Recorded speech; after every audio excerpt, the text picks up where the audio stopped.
So do you think the big changes that have been in the last 10 years could make things more complicated? We talked about populism, Trump, Brexit, Italy, and many other issues at the moment.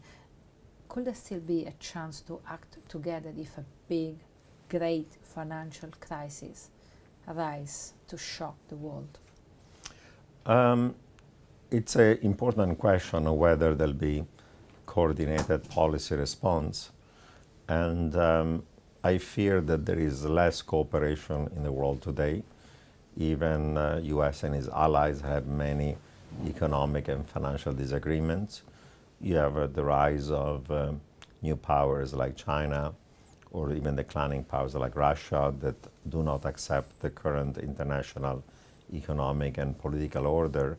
So I do fear that if and when the next recession and crisis occurs, as I pointed before, we don't have the policy bullets as much as in the past, monetary, fiscal ability to bail out and backstop, that will be having more disagreements among great powers on what necessary to do at a time where then there is more debt and leverage than the past, and therefore the financial fragilities are greater, and at a time where these trends of economic populism are becoming more ingrained in many parts of the world, and therefore policy mistakes may be done.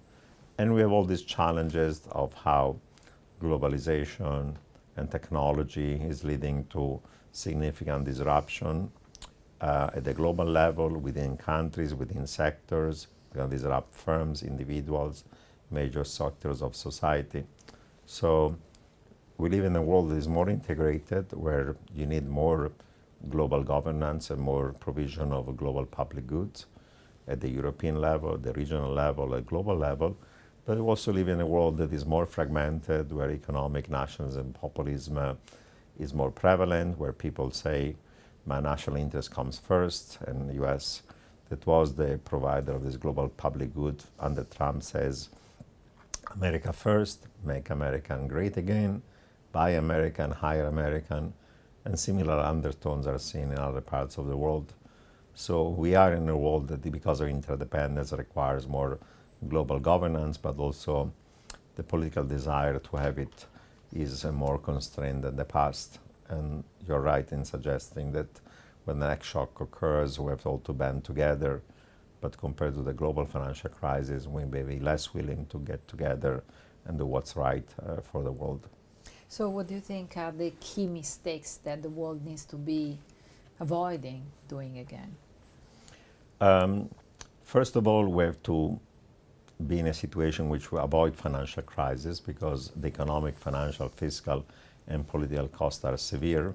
So if we have to constantly bid more the financial system and avoid boom and bust, even if it's slightly lesser growth, that's better than a massive financial crisis that leads to economic, social, and political disruptions.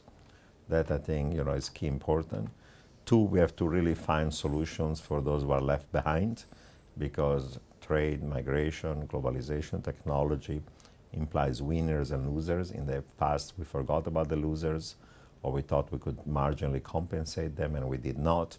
And now they become a bigger number, and they're becoming much more vociferous, and they're voting with their feet and with their votes in favor of anti-establishment parties. And if we don't find a solution to this problem, and the disruption of technology are going to make those challenges worse, then the populist backlash is going to become more severe.